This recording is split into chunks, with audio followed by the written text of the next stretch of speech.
After the massacre of December 2025 and January 2026 by Islamic Republic of Iran, and killing almost 50,000, although the official report is less than that, but contact with report by physician point out to almost for extrapolation of 50,000 with 12,000 blind and 1,500 enucleation of the eyes, and then 300,000 wounded. Also, there was the issue of the pending hanging and execution of more than 800 when President Trump announced that the Iranian government has promised not to proceed. However, a report from physicians come out of Iran that they are in process of hanging many of them, unfortunately. After this introduction and after the event, there has been a number of the issues that have been floating in social media, in different platforms, X, Facebook, and many other social media and broadcasting agency. The issues such as responsibility to protect, R2P, the World Amnesty Initiative, Human Rights Initiative, and many other obligations, the United Nations and United Nations Security obligation. Let me bring another issue to your attention, and that issue is early warning project, which was initiated in 2015 by Simon Scott Center related to Holocaust and Dartmouth University in Dartmouth. And the idea was that drawing on legal and moral framework to early warn the potential risk of mass killing, genocide by different countries, and risk assessment. And the idea was what country would be a high risk of doing systematic killing, more than 1,000. This issue has been going on since 2015, and many countries. There's a list every year that is being compiled and released. Indonesia, part of the ideas, some of the Uganda, some of the African countries, but Iran is also has been on the list, and Iran has been on the list since 2015, and in the 25-26 report, Iran was listed as number 15 out of 168. This gives a status of Iran as a likelihood of 4.2 that percent that they might commit genocide or mass killing more than 1,000, which translate to 1 in 24 countries that might do this. And now we have witnessed, by any count, whether it's 50,000 or 30,000 or 43,000, is more than that. In 2023 and 1998 and 1988, there are a report of 1,500, 2,500 mass killing by Republic of Iran. Why this was ignored?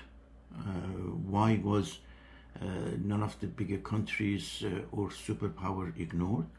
Well, there are a number of the issues. For example, by UN Charter, there is the preservation of the sovereignty of each country, and proving the genocide or mass killing has some ambiguity to it, some dark side to it, that it must be proved. Although these are based on the statistics, report, observation, and that's why most of the time Russia and China in the United States vote against any of this.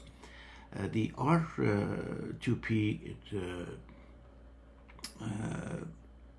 triggered in 2011, I believe, for Libya, which also resulted in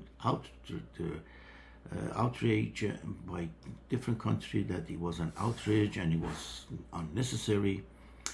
The issue of Libya, and also when Rwanda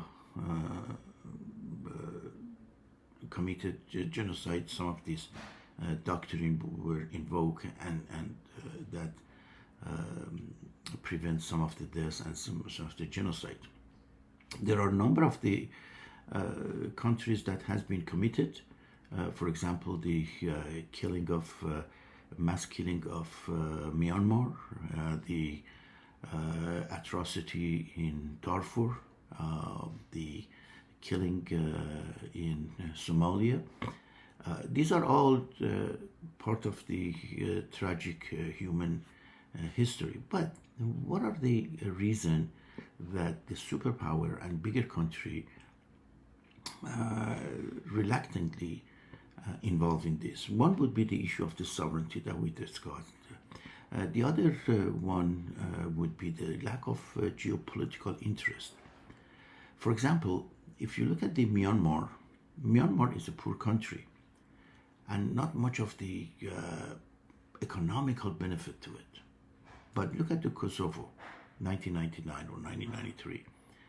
Kosovo and the complex countries, they are oil-rich countries, they are resources-rich countries, and as such, the intervention by the global interest results in the stopping the genocide and mass killing of the Kosovo. The question is Iran and Islamic Republic. Iran is a very rich country, number 2 in oil, number 2 in natural gas, rare elements, potential agriculture, population of 90 million. Russia has a population of 120 million. And many Arab countries in the region are 7 million, 10 million, 20 million. Why they, despite Iran being on the list of the early warning project with a high risk of 4.2 odds against going and becoming systematic killer that they did, why the world ignored them? Was it a lack of political will? Was it the political inertia?